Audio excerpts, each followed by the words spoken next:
You've just added 2 more series regulars. Can you talk about that? Ricky Whittle plays Lincoln, whose character I think is really important because it's through him that we get to realize that the Grounders aren't all that they're not this sort of monolithic bad guy.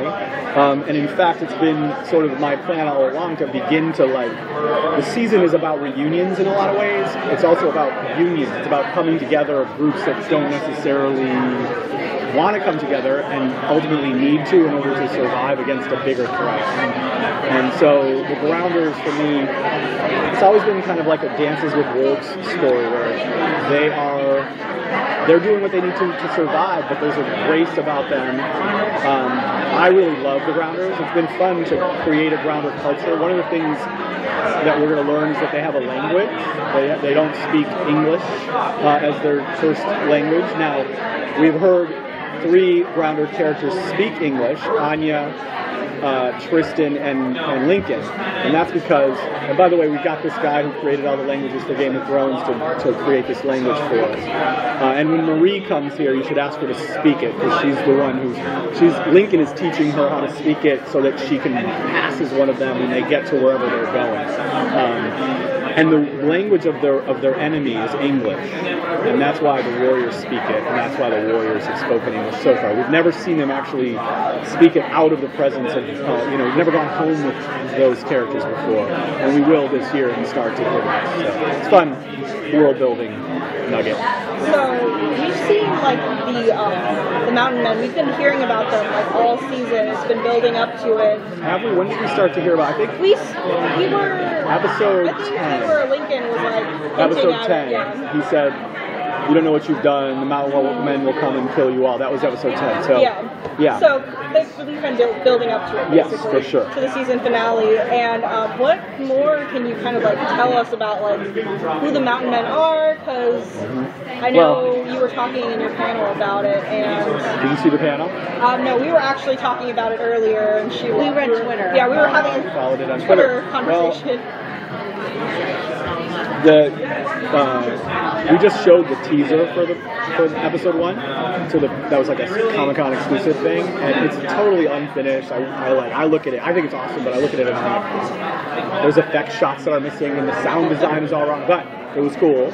It really quickly we start the season right where we left off, in that white room with Clark. She, through a series of events, breaks out of that cell, takes a hostage, and makes this hostage take her to where her friends are in Mount Weather. And that's where the teaser ended that I just showed. I didn't actually reveal what she sees when she goes, "Fuck, where the hell am I?" She doesn't say this after. She just says, "Where the hell am I?" But what she sees will answer this question, and that we are saving for when it's on the air. And we will therefore understand much more about Mount Weather right away. But there's clues already. I mean, the painting is a clue. The fact that they have automatic rifles is a clue.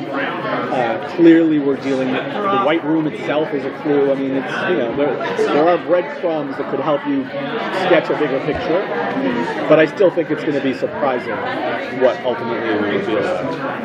So season 1 was told from the point of view of the archers, either up in the sky or on the ground. In season 2, will we get to see some other points of views of people from different groups, or will it all still be from this point of view? Well, one of the things that Lincoln helps us do for sure is open up into that world. We get to go home with him. We get to see where he's from.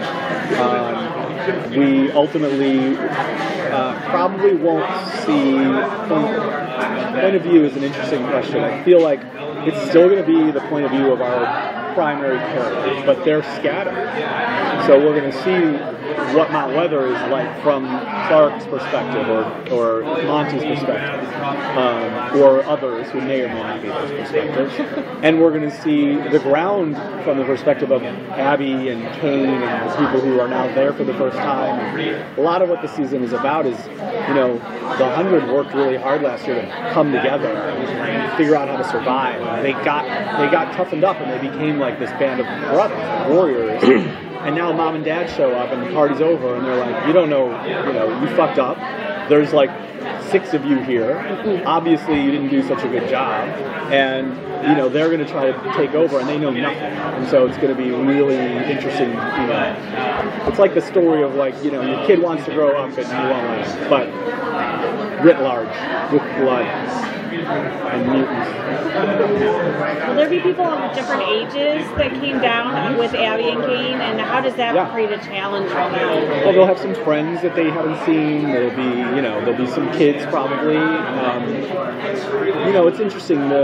We burned up all of our sets last year, and the dropship set is gone. I mean, it's there, but it's black and scar in the woods now.